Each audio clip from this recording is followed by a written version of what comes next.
অনেক সময় আমাদের যারা প্রপার্টি ইনভেস্টর আছে বা বিনিয়োগকারী আছে তারা জানতে চায় যে অনেকেরই ভিসা নাই বা অনেকের জি। ব্যস্ততার কারণে হয়তো সংযুক্ত আরব আমিরাতে আসতে পারে না।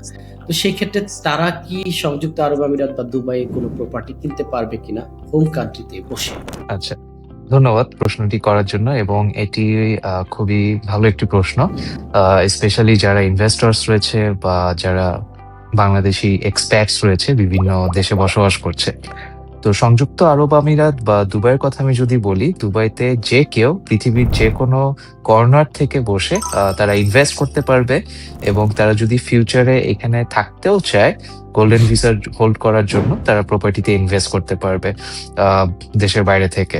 অ্যান্ড এটার জন্য কোনো রেসিডেন্সি ভিসা বা আদার কোনো পারমিশনের প্রয়োজন নেই। শুধুমাত্র সে তার পাসপোর্ট দিয়েই এখানে ইনভেস্ট করতে পারবে।